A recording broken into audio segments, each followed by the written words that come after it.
Just under a week ago, I was lucky enough and fortunate enough to buy my dream car, a 2024 Porsche 992 Gt3Rs. Now the car does have one pretty big problem. She ran into a tree. We just got the first start out of the way. Thankfully, it runs. Everything is good mechanically. So now it's on to just repairing the body of the car and of course all the airbags. There are two issues structurally with this car that are an issue. First up is this rocker. Right here you can see it got pushed in. The wheel hit the tree, broke the shock, broke all the control arms, smacked back into the rocker. Thankfully the damage stops right here, because if it went to right here, all of this would be destroyed. Now there's one plus side. There's one good thing about this. This rocker is steel. Pretty much everything else on this car is aluminum. So we should be able to pull this back into place, no problem whatsoever. Problem number two, and the bigger problem of the issues, is that right there. What we're looking at is the mounting point for the lower control arm, and that broken piece is part of the entire front tub. The tub alone costs right around $12,000. Number one, it's hard to get, and number two, it's pretty difficult to replace. Let's see if we can save $12,000 by repairing our damaged tub instead of replacing it. I need to pull off a ton of components so the welder can have adequate space. All of the suspension, the knuckle, the bumper, the skid plate, everything around that area needs to be removed.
If you're watching this video, there's 1 week left to get entered in on winning my supercharged E92 6-speed manual transmission BMW M3. Brembo brakes, Vorsteiner wheels, carbon bits everywhere, Bomiz valved exhaust, custom headlights, and this baby is supercharged with a VF650 kit, putting this car at, you guessed it, 650 horsepower. And let's not forget, the best engine BMW ever produced, the S65 V8. In 1 week, one of you guys is gonna have this M3 sitting in your garage, and it'll be won for less than a cup of coffee. $3 spent is one entry to win this car.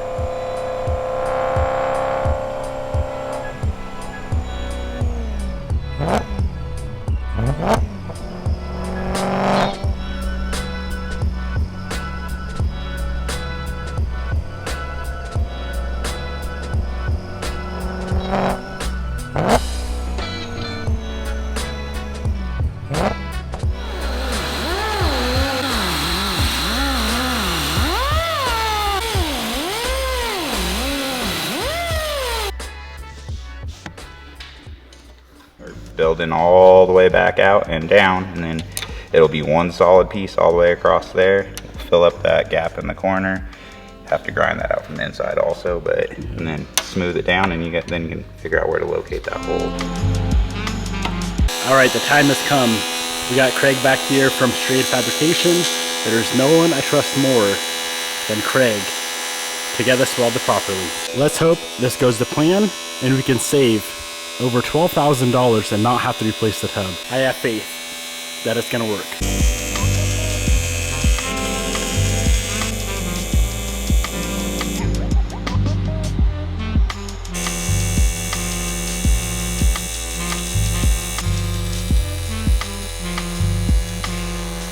So it's currently about halfway welded up. Now I don't own a water-cooled welder, so the torch is getting a little bit too warm to even hold on to. I'm definitely glad I hired someone to come do this, because there is no way I could weld that good.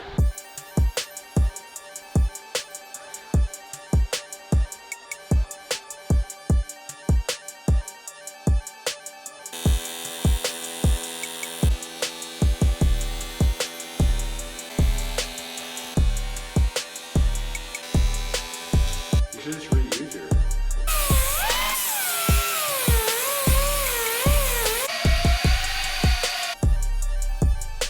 So it's fully welded in. I'm 100% confident, and Craig's 100% confident that that is going to be just as sturdy, if not more structurally sound than it is factory. You can see from the factory, it wasn't a complete solid sleeve all the way through. It was kind of ridged as it went up, which is pretty interesting. So that's complete. Now we move on to the difficult part, figuring out exactly where we are going to drill the hole. Now, thankfully, I've become kind of an expert at using a tram gauge over the last few weeks with doing this whole repair on the NSX. So using the tram gauge, I'm gonna grab 4 different measurements: length, width, everything that goes to the untouched passenger side hole. Then we'll mark that on the bottom, drill and tap the hole, and we will be done. 5 hours later, we are done. Now, if we take a peek up in the factory side, the untouched side, if you look closely, you can see the helicoil installed into the aluminum tub. So of course we had to do the same on the repaired side. Even though I've already measured a million times with the tram gauge, let's go ahead and verify one last time that the hole is in the right spot.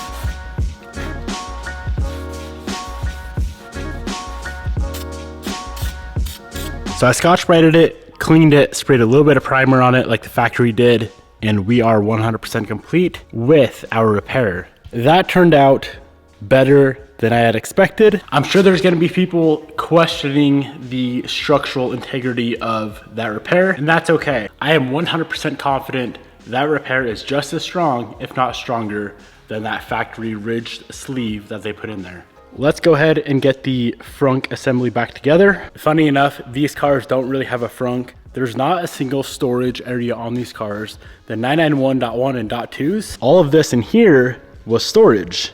On the 992, the newest generation, all of that is all of this and the radiator.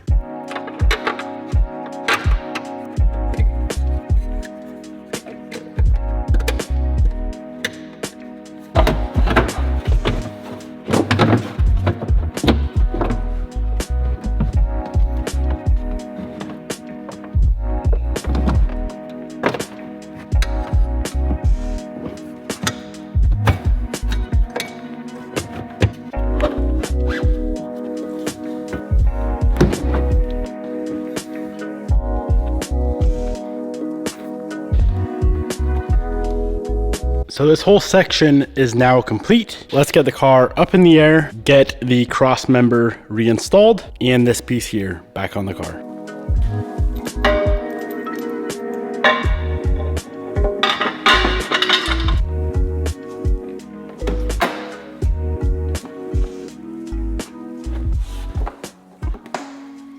What do you think, expert? Wow, you can't even tell it was being fixed. Pretty nuts, huh? Yeah, it is. Yeah. How'd you guys found the center where it was supposed to be? With your tram gauge. For real? Yep. So the next thing that we're trying to fix is the damaged rocker. And that's where a valve comes in handy. What do you think, expert? I was wrong about something. So I said all this is steel. So that's steel. That triangle is steel. That's aluminum. So the question is how to pull it out without cracking it and destroying it. Mm-hmm. Another question, how we're gonna tie the freaking car down. We're trying to fix that without bringing this all the way to the frame rack. That's the goal. No, I think that's very good, but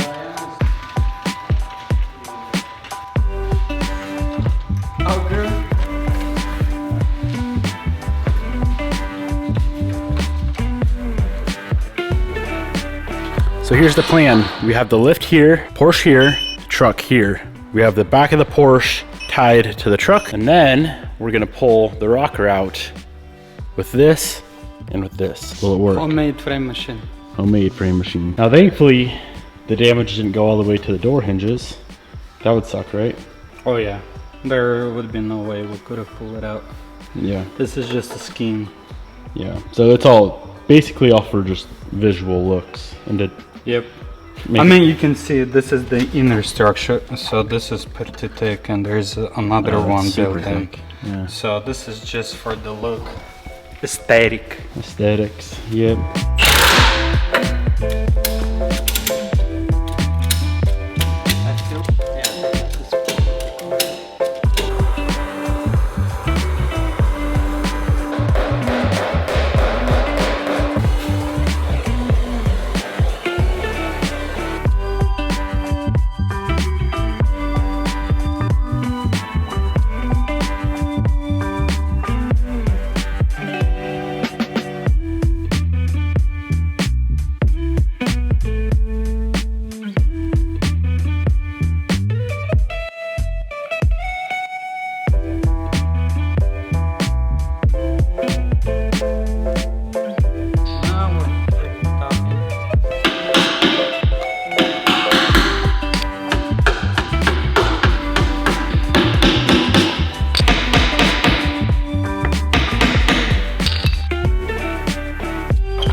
This is now done as far as all the metal work goes.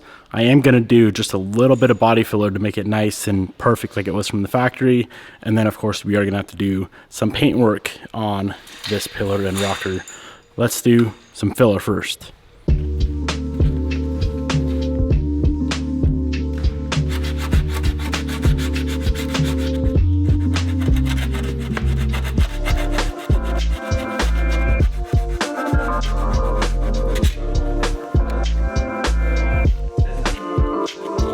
So this area is now ready for primer. I wasn't gonna show this, but I figured I'll show it.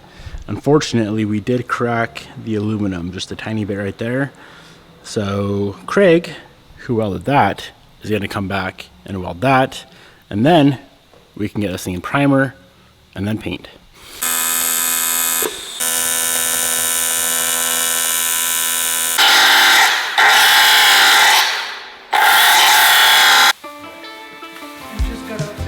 This thing is now ready for a little bit of primer.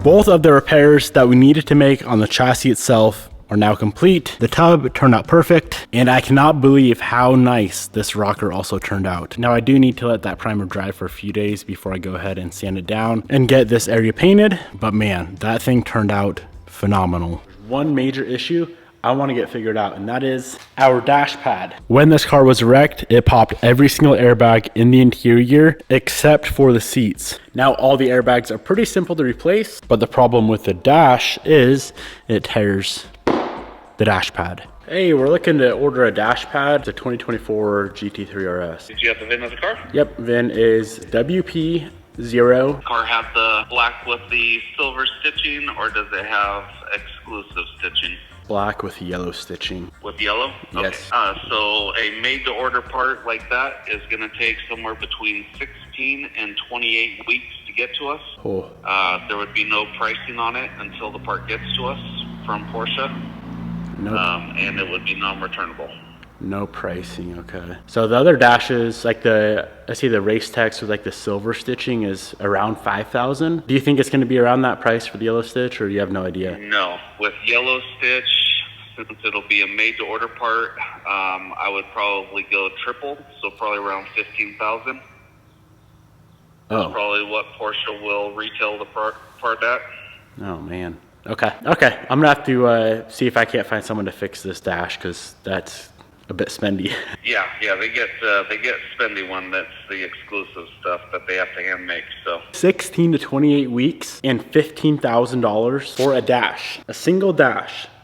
All right, so I just got in contact with a company called Rapture Motorsports. They're down in California. They can get my dash fixed in less than under a week. With shipping it both ways, it's gonna be about $1,500–1,600 to get our dash fixed, which is much, much better than spending 15 grand and waiting up to 28 weeks to get a new dash in from Porsche. I'm gonna go ahead and get this thing all packaged up in a few wheel boxes, pad it up nicely, and get this thing shipped off. Now there is one more thing that we do need to pull off the car and get shipped out as well. I guess it'd be a combo of 3 things. Both seat belts are locked up, and then the airbag module itself needs to be repaired or reset. And the company that does all my seatbelt repair and airbag module repairs is called Safety Restore. So let's go ahead and pull out both seat belts and the airbag module, which is right there, and get those shipped out at the same time. These are the things that you kind of have to plan ahead with. If we waited till the very end of the rebuild and then decided to figure out the dash issue, we would then have to wait at least another week to get the dash back to finish the car. So getting that taken care of now is going to be a massive savings in time.